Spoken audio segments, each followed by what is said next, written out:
एक कहानी शुरू होती है जोटनहाइम से, एक बर्फीला नरक जो तुम लोगों के कल्पना से भी ज्यादा भयानक है, और तुम लोग बिना किसी झिझक के मेरे इस बात पे यकीन कर सकते हो। आज से सालों पहले जहाँ पे एक बहुत ही भयानक जंग हुई थी, एक ऐसी खतरनाक जंग जिसने हर एक रियासतों के पर्वतों को तक हिला दिया था। एक तरफ थे असगार्ड के एक महान राजा, एक काबिल नेता, ओडिन द माइटीएस्ट वॉरियर। लेकिन शायद आज के लोग भूल गए होंगे कि ओडिन थे कौन। जैसे तुम लोगों को तो पता ही नहीं होगा कि ओडिन था कौन सा भला। लेकिन एक वक्त था जब उनके नाम से सारे शैतान कांप उठते थे। एक जमाना था जब वो एक महान राजा और ग्रेट लीडर के साथ साथ एक बहुत ही शक्तिशाली और महान हीरो थे, 9 रियासतों में शांति कायम करने वाला। लेकिन उसके इस शांति के रास्ते में दूसरी तरफ खड़ा था किंग लॉफी, फ्रॉस्ट जायंट्स का राजा, एक नीडर और जालिम जानवर, एक घिनौना शैतान। और तुम लोग मेरे इस बात पे भी बिना झिझक यकीन कर सकते हो। सलेंडर लॉफी, तुम चाहो तो इस बेवकूफी भरे खून के खेल को यहीं पे रोक सकते हो। हाँ, और फिर तुम्हारे नियमों का गुलाम बन जाऊं। एक फ्रॉस्ट जायंट इससे बेहतर मरना पसंद करेगा। तो फिर ऐसा ही होगा। वक्त पे वक्त बीतता गया और वो दोनों वीरों की तरह लड़ते रहे। पता नहीं कितने दिन, कितने महीने या कितने साल। अगर उस लड़ाई का कोई आज जिंदा है तो शायद वो बता सकता है। हम सभी अंदाजा लगा ही सकते हैं कि सही कौन थे और जीत किसकी होगी। नहीं, हर कहानियों में हीरो की जीत और राक्षस की मौत नहीं होती। कम से कम एक कहानी वैसी नहीं थी।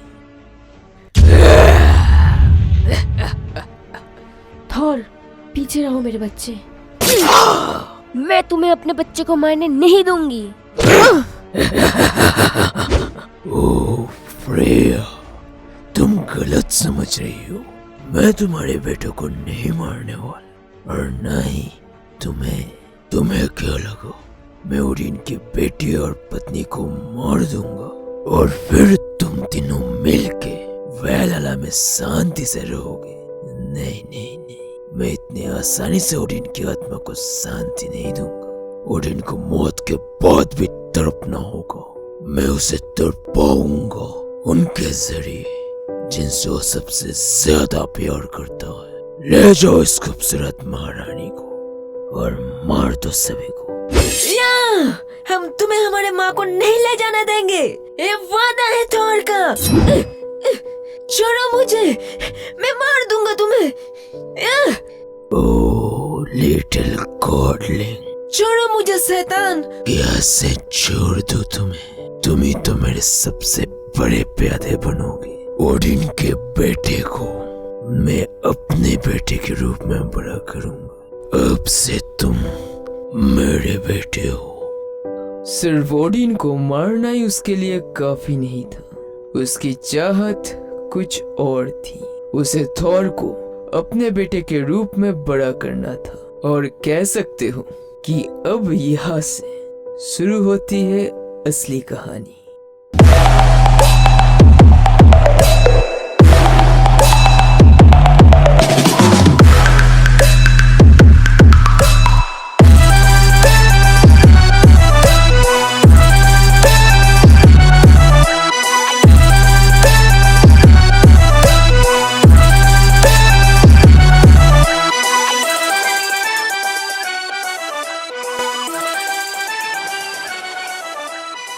जब मैं बड़ा हो जाऊंगा तब मैं इस पूरे जोटनहाइम को तबाह कर दूंगा।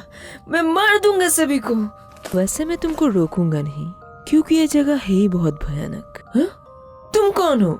मैं हूँ लोकी, किंग लॉफी का बेटा।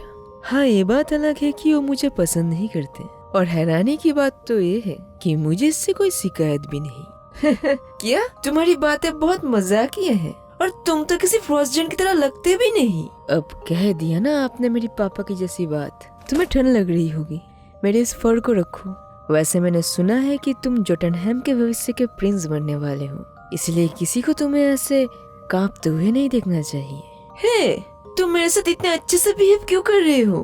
वेल, क्योंकि बाकी सभी मुझसे नफरत करते हैं और तुमने अभी तक मेरे बारे में कोई राय नहीं बनाई है फिलहाल के लिए। नहीं, मैंने तुम्हारे बारे में अपनी राय बना ली है एंड आई लाइक यू। और जब मैं बड़ा हो जाऊंगा मैं तुम्हें नहीं मारूंगा। चलो अब जाके मेरे दिल को कुछ सुकून मिला। तुम्हारे लिए मेरे पास कुछ है, इसे रखो। इसे तुम हमारे भाईचारे का एक निशानी समझो। इसको मैंने खुद अपने हाथों से खोद के बनाया है। ओडिन्स बियर्ड, ये क्या है? एक्चुअली एक बर्फीला राक्षस है, जोटनहैम का एक बीस्ट। एक्चुअली मैं कार्विंग में उतना अच्छा नहीं हूँ। ये तुम्हें हमारे इस डरावनी रियासत में हमेशा याद दिलाएगा कि तुम अकेले नहीं हो, तुम्हारे साथ तुम्हारा ये भाई भी है। और यही से शुरू होती है थॉर और लोकी की दोस्ती और उनका अटूट भाईचारा। और देखते देखते कुछ साल बीत जाते हैं और इन सालों में थॉर जोटनहैम में अपने आप को मना लेता है। ओह माय गॉड, हमने जितना सोचा था राक्षस तो उनसे भी बड़े और खतरनाक है। धीमे लोकी, अगर पिताजी के कानों तक तुम्हारी घबराहट पहुंच गई तो तुम्हें फिर से मार पड़ेगी। और धीरे धीरे थॉर लॉफी को ही अपना पिता मानने लगता है, शायद इसलिए क्योंकि थॉर का और कोई नहीं था।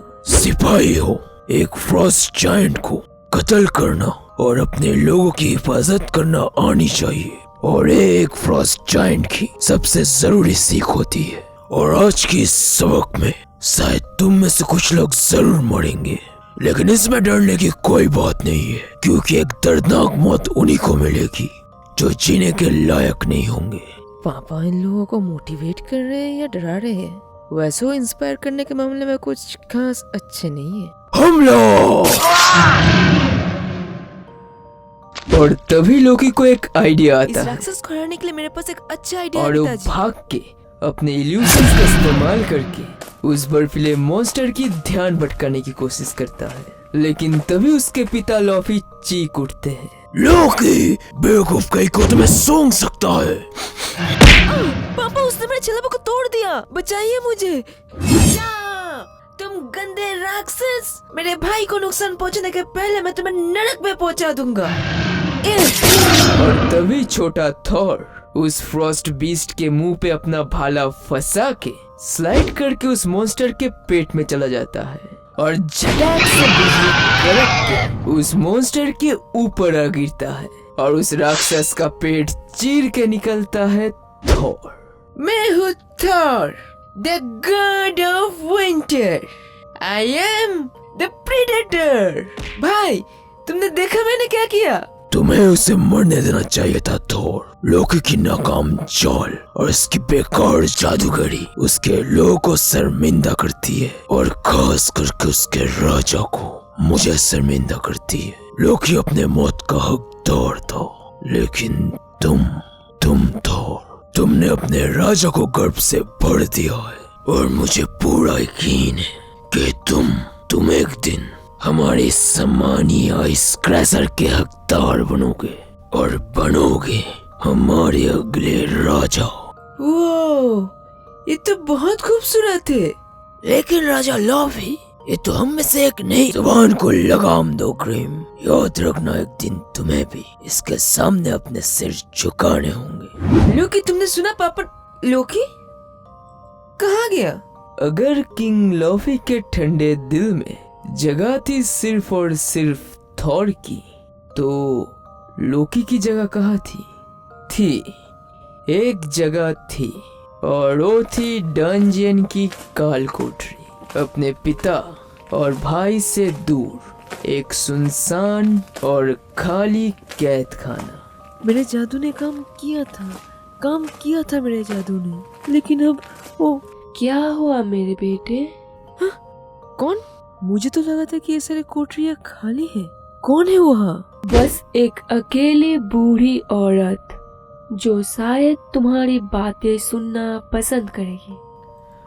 वो मतलब थॉर की माँ जिंदा थी? फिर क्या हुआ? क्या थॉर को पता था? बताइए ना, बताइए ना। हाँ बताइए ना, बताइए ना। रुको रुको रुको, सब बताएंगे, लेकिन सही वक्त आने पे।